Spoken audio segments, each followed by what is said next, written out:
접촉성 피부염 환자들은 멘탈이 완전히 나가버렸습니다. 처음에는 단순한 알레르기인 줄 알고 연고 좀 바르면 나을 거라 생각하죠. 그런데 한 달, 1년이 지나도 증상이 갈수록 심해집니다. 유명하다는 피부과에서 온갖 레이저와 약을 쓰고 대학병원을 가도 증상이 갈수록 나빠질 때 환자들은 평생 이대로 살아야 되나 하는 절망감에 빠집니다. 오늘 이 영상에서는 접촉성 피부염 환자들의 나가버린 멘탈을 위해서 접촉성 피부염이 왜 안 낫는지, 그 원인과 접촉성 피부염을 피부과 가지 않고도 고칠 수 있는 아주 간단한 방법, 그리고 대학병원에서도 낫지 않았던 접촉성 피부염으로 시작된 홍조와 피부염을 치료하는 방법에 대해서 말씀드리겠습니다. 이건 제 뇌피셜이 아닙니다. 국내외 논문에 보고된 내용에 근거해서 말씀드리겠습니다. 이 영상을 끝까지 보시면 대학병원과 피부과에서 포기한 난치성 접촉성 피부염이라도 탈출하실 수 있을 겁니다. 접촉성 피부염이 안 낫는 첫 번째 이유는 면역이 약해서가 아니라 면역 시스템이 과도하게 예민해져 있기 때문이거든요. 많은 분이 면역력을 높여야 된다고 블로그 이런 데서 나오는 잘못된 정보에 착각을 하셔서 면역력에 도움이 된다고 홍삼이나 영양제 같은 것들을 챙겨 드시곤 하거든요. 하지만 접촉성 피부염은 면역이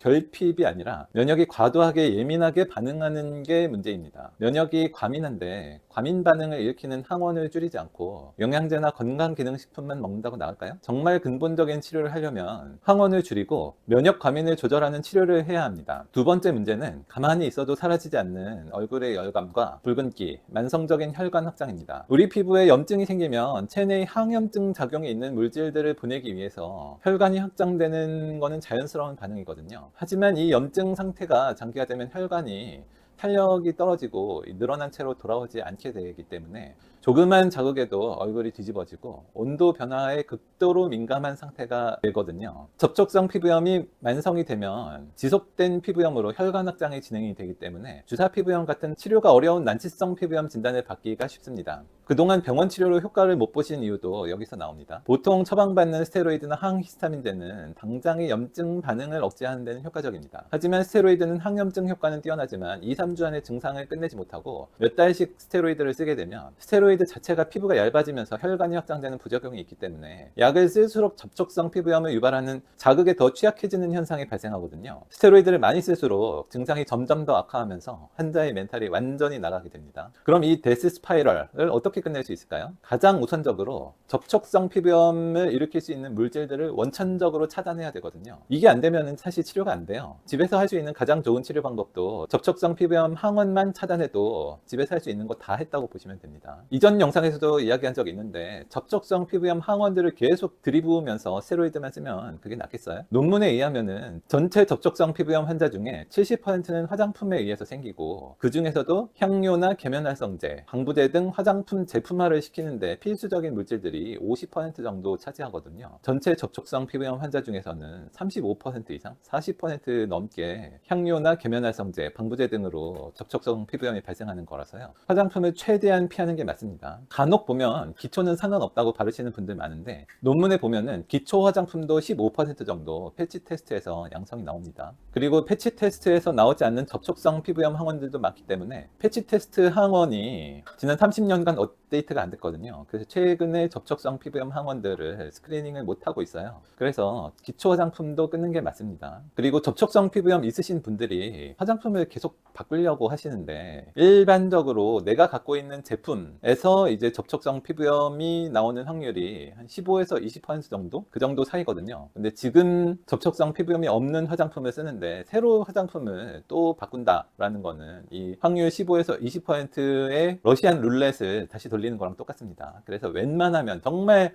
지금 쓰는 제품이 크게 문제가 없다라고 하면은 접촉성 피부염이 있는 환자분들은 제품을 안 바꾸는 게 맞습니다.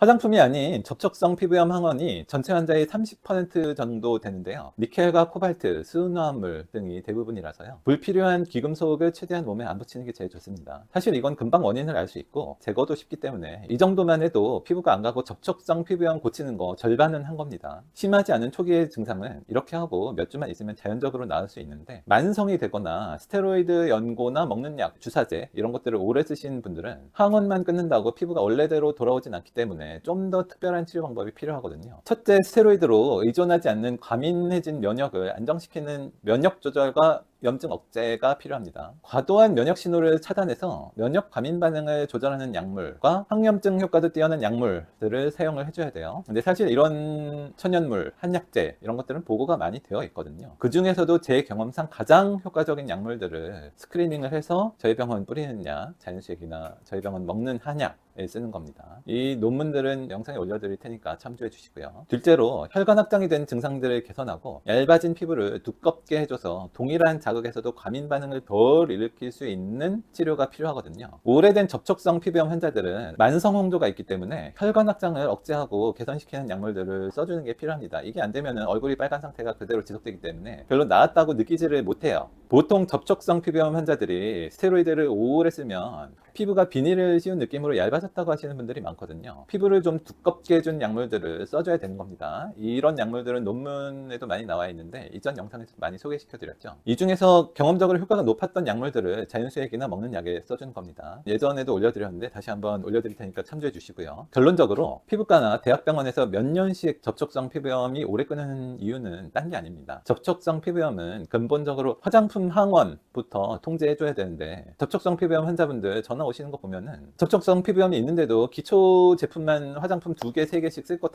쓰면서 스테로이드만 주구장창 바르고 있는데 여기다가 레이저만 추가로 더 잡아준다고 나을까요? 항원 자극을 근본적으로 줄이면서 스테로이드로 인한 2차적 증상 악화를 막아야 돼요. 그리고 면역, 혈관, 염증, 그리고 피부 장벽 이런 것들을 잘 조절을 해주면은 접촉성 피부염 완치는 그렇게 어렵진 않습니다. 저렇게 충분히 하고도 치료 효과가 없으면은 다 환불해 드리니까요.